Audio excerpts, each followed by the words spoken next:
This morning, I absolutely have to talk about this.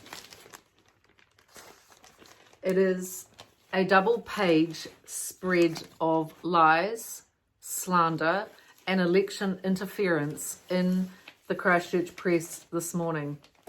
And I feel both really angry and I feel really sad. I feel really sad that my country has come to this, where a double-page spread just before an election can get past an editor when it has no evidence whatsoever in it. It is pure propaganda. And I've got to go through it section by section to address exactly that. It starts out saying it's a fine Sunday afternoon at Auckland's Aotea Square. For decades, people have gathered here for to speak their voice. This time, it's alarming. We haven't seen anything like this before. At its core, it's a rally against the government's use of lockdowns and other perceived infringements on New Zealanders' freedoms. The placards are plain no to lockdowns. Also plain is how unwelcome we are as media, as these media lies. And I'd like to prove how that is entirely true in this article. Okay, so I'm going to read you what was published in the press yesterday, not our press, but out into the media at large in the world. And it is, let me find it here. Okay. Here we have an article from the WHO, an announcement from the WHO. Dr. David Nabarro from WHO appealed to world leaders yesterday, telling them to stop using lockdowns as your primary control method of the coronavirus. He also claimed that the only thing lockdowns achieved was poverty, with no mention of the potential lives saved.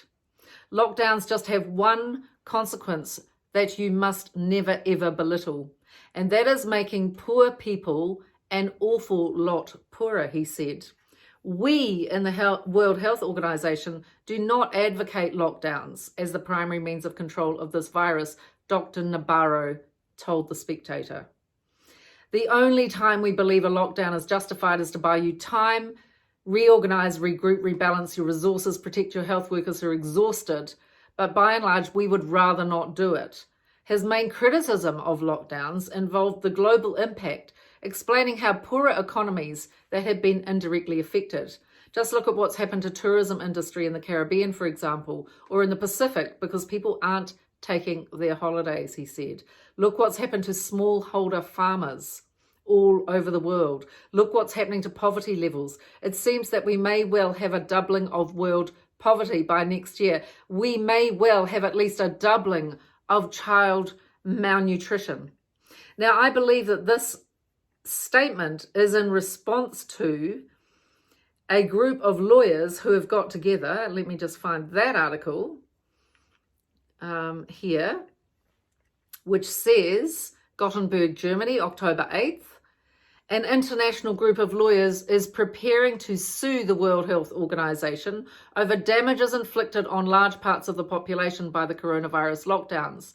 In a lengthy video released on October 3rd, German lawyer Dr. Rainer Fullemich explained, under the rules of civil tort law, all those who have been harmed by these PCR test-induced lockdowns are entitled to receive full compensation for their losses.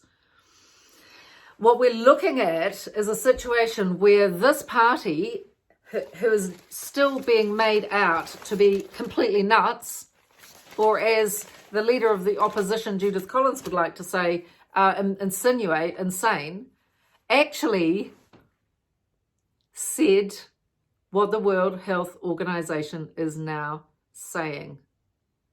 Lockdowns are not the answer. And the reason we said it is because we think, we read, we study, and we checked the science rather than reading stuff, which is actually a load of nonsense every day. If you want to find out what isn't true, read stuff. Okay, so then they talk about it's level 2.5 in Auckland and we're indeed wearing masks, surgical grade, which we find only vaguely reassuring in the face of a crowd of 2,000 where not a single mask is worn. Well, how interesting that there is so much scientific evidence that actually says that, she says here, It's a COVID petri dish. And nobody cares because they don't believe that COVID exists as a thing. Well, in fact, a mask is a petri dish for bacteria, microbes, and even viruses. It limits oxygen intake to the brain, and there is a load of scientific evidence about that, and we ask questions about that as well.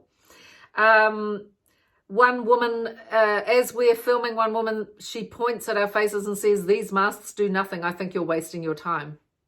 Is that a crime? She says, "I think you need fresh air. You need to build your immune system. Vitamin C and ozone." How interesting. Okay, we carry on, and it says, in the masquerade, the organisers tell protesters they've been working with the police and they're allowed to carry on as long as they social distance, which they do not, which the writer finds alarming.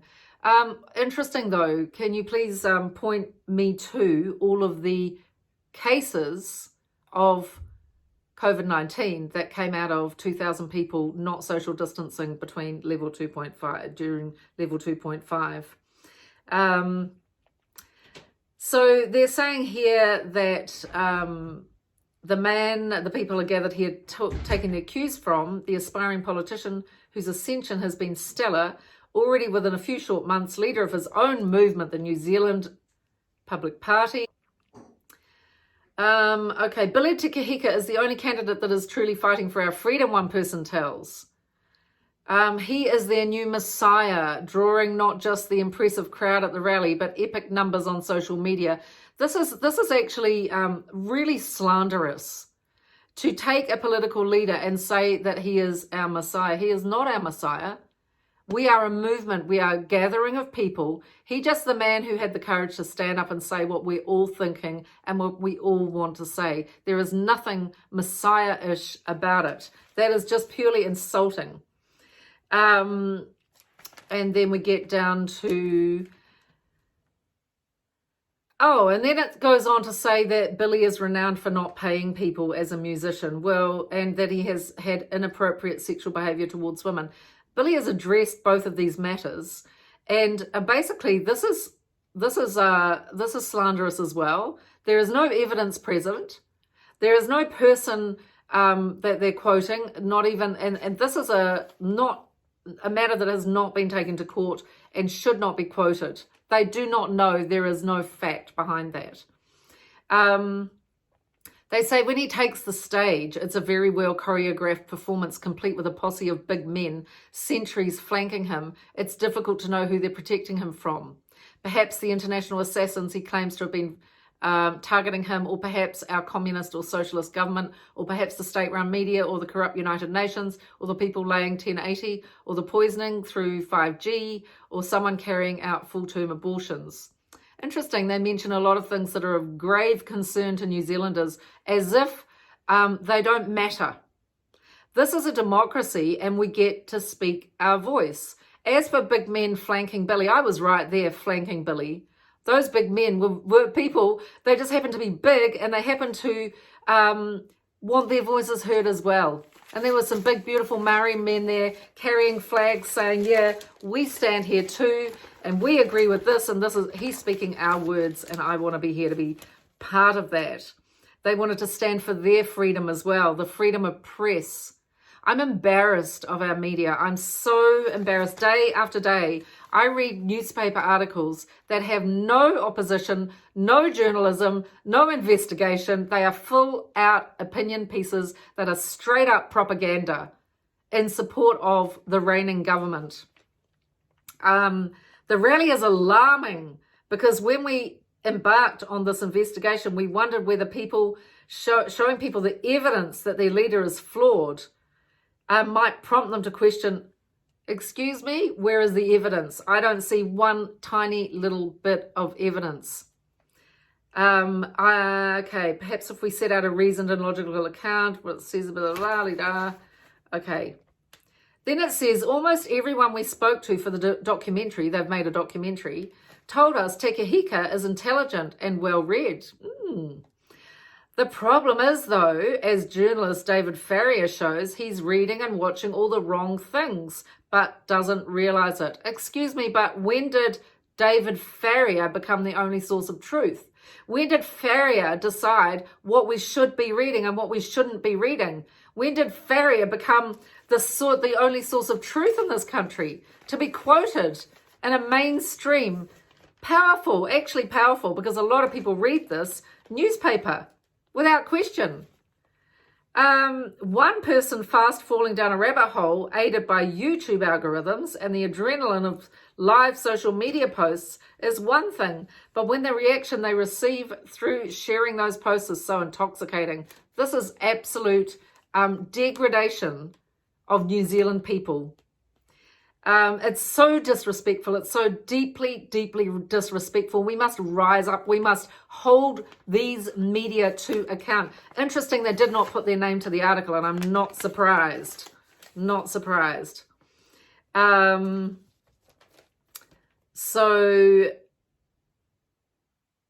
to get worried because we recognize the language. Oh, this is the most dark and criminal aspect of this article.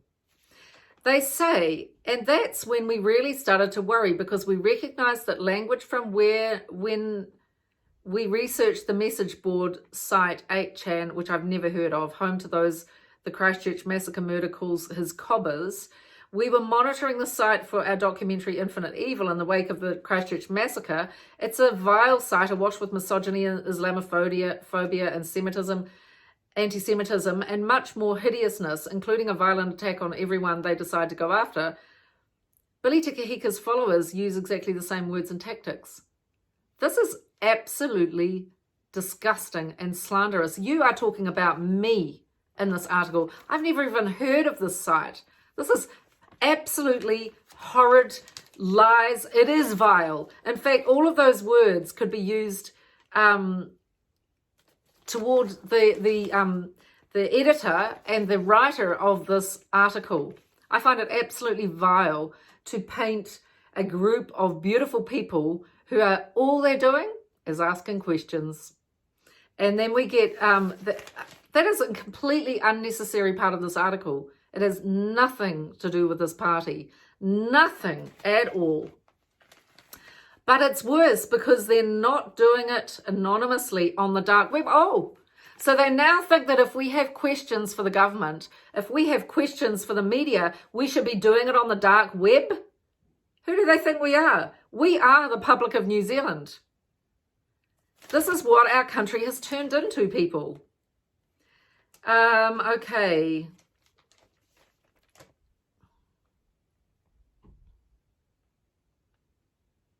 They then bring in a Dr. M.R.X. Deneth from Waikato University to give a psychological theory. He's apparently an expert in conspiracy history. I'm sorry, but we're not conspiracy theorists. So that is completely irrelevant and slanderous again, not only of Billy Tikahika, but of the entire movement. Oh, it says here it's fertile ground for Billy Tikahika, and he knows it, and people believing what he says makes him dangerous. That means that what this this press is saying is that you and I and anybody who thinks something that is not mainstream government propaganda is now dangerous to our own country. We are dangerous because we ask questions which are now actually ratified by the WHO. Questions that we were called conspiracy theorists for. In fact, that group of lawyers, they're basing their whole case on the fact that the PCR test is not a test for viruses. So they're saying here, quote, people used to have a message that came from their government or their king or their religion, their priest or whatever cultural institutions of power it was that they followed, and people don't have that anymore. I'm sorry, but we actually do. We have the Labour government, which has become the new religion of New Zealand, basically. Definitely the new religion of the New Zealand media.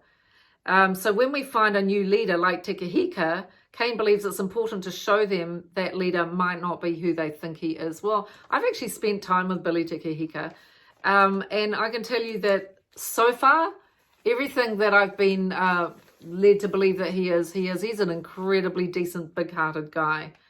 And he is well read, and he speaks for New Zealanders. That's all he does. He's got up and he speaks for New Zealanders.